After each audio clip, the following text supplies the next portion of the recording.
त्यसो भए कमलमणि नेपालजी हजुर खुपीका बाउ होइन तपाईँ हजुर खोइ त खुपी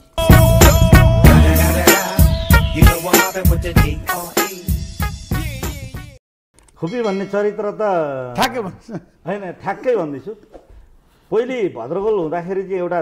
बहिनी थिइन् पछि तिनले बिहे गरेर तिनी कतै होइन खुपी बिना नै तपाईँ बाउ भन्नुभयो क्या मेरो प्रश्न त्यहाँनिर समस्या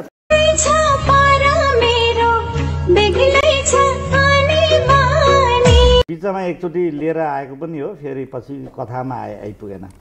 कथामा आइपुगेन कथा लेख्नेलाई भन्नुपर्छ यो कुरा चाहिँ कथा लेख्नेलाई किन भन्नु भएन तपाईँको परिचित नाम चाहिँ खुपीका बाउ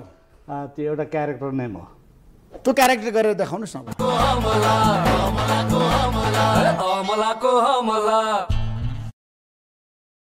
आज कमलमणिजी तपाईँलाई छ नि मेरो प्रश्न के छ भन्दाखेरि एकदम तपाईँ स्पष्ट बोल्नुहुन्छ हजुर प्रष्ट नलुकाइकन एकदमै कुनै पनि कुरा लुकाउनु भएको छैन जीवनमा सबै कुरा जनतालाई थाहा छ तपाईँको बानी व्यवहार शैली प्रस्तुति आज चिउरीको चिल्लो पातको गीत गाइदिनुहोस् न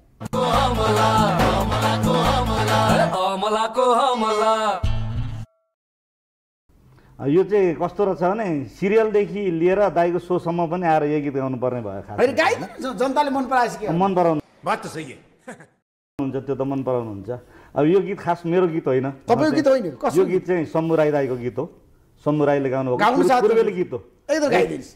चिउरीको चिल्लो पात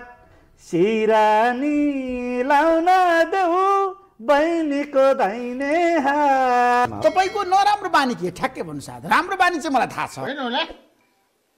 के हो नराम्रो मेरो नराम्रो बानी चाहिँ म कसैसँग पनि आफ्ना कुराहरू राख्दाखेरि अलि भावुक हुन्छु आज रुन खोज्नु भयो रुन त यस्तो छ के रुनुहुन्छ कहिले काहीँ रुन त मलाई रुनलाई गाह्रो छैन दाइ म रुन एकछिन तुरुन्त रुन सक्नुहुन्छ सक्छु आज रोइदिनुहोस् त ल अहिले मेरो खराब पानी छ मेरो खराब मलाई दिए तर थोरै समय चाहिँ लाग्छ होला नि त दाइ कति मिनट लाग्छ थाहा छैन तपाईँ हेर्नु न एकचोटि जस्तो तपाईँसँग कुरा गर्दा गर्दै रोएँ भने त रुन सक्यो नि दाइ एकदम जस्तो तपाईँको सोमा छु अनि अब त्यस्तो भावुक कुरा पनि गर्नु पर्दैन हाँस्दै ओर्दै पनि रुन सकिन्छ होला नि त होइन एकदम संसारमा मान्छे हाँस्दा हाँस्दै रोइदिन्छ जस तर एउटा कुरा के हो भने दाइकोमा आउँदाखेरि यस्तै यस्तै चिजहरू भइदिँदाखेरि चाहिँ मजा आउँछ होइन वाह क्या एक्टिङ कर रहा है यो खास एउटा के हो भनेदेखि दाइ प्रोसेस हो तपाईँसँग छु खुसी लागेको छ होइन तर पनि आँखामा आँसु आँखामा आँसु होइन शाबाश बेटा बहुत बढिया मुन्ना जी गीत गाउनुहोस् तपाईँ पनि चलचित्रको गीत गाइदिनुहोस् न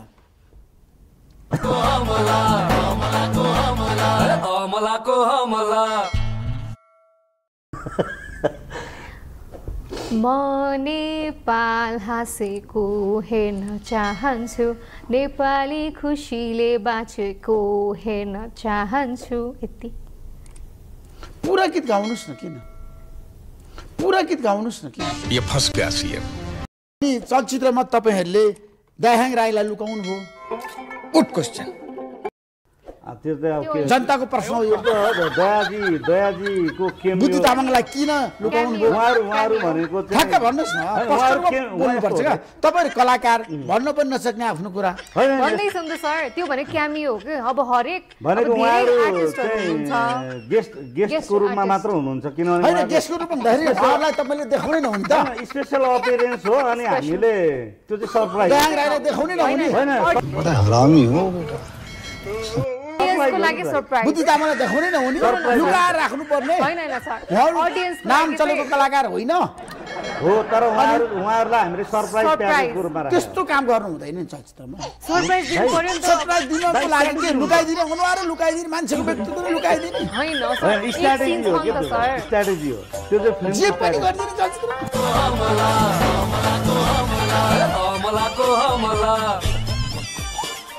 गीत गाइदिनुहोस् एउटा के गीत गाउँदा गाले गाउनु हामी गाएको आज हो त भने। हजुरले गाइदिनुहोस् न तर तपाईँले एउटा गीत गाउनु म दुईटा गीत त्यही त गाउँछु ल गाउनु गाउनु तपाईँ एउटा गीत Sorry, गाइदिनुहोस् म दुईटा गीत गाउँछु ल गाउनुहोस् सर ये फंस गया सीएम पानको पात पानको पात पानको पात पानको पात त्यतिमा त्यसपछि? त्यतिमा त भएन मजाले गाउनुहोस् अलि अलि मजाले मजाले मुनुजी दाइ म स्वर राम्रो भएर तपाईँ गाएको होइन। कस्तो केटा मन पराउनुहुन्छ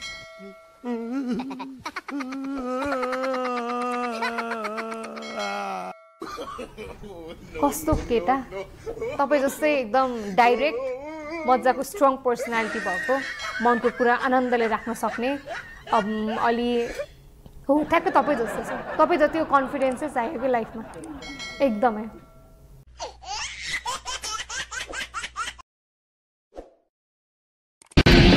बेटा मन में लड्डू फूटा देशको राष्ट्रपति को हुनुहुन्छ अहिले अहिलेको राष्ट्रपति केपी व्यास केपी व्यास महाराष्ट्रले भनेछ त्यही हो महाराष्ट्रले भन्छ यार अनि प्रधानमन्त्री को हुनुहुन्छ प्रधानमन्त्री नो प्रधानमन्त्री चाहिँ केपी व्यास राष्ट्रपति चाहिँ को हुनुहुन्थ्यो राम छेउछाउ आइपुग्यो अझै पनि त्यसमा चन्द्र सूर्य जोड्दाखेरि केही होला कि रामचन्द्र पौडेल कैसे कैसे लोग रहते हैं यार यहाँ पर साला तुमको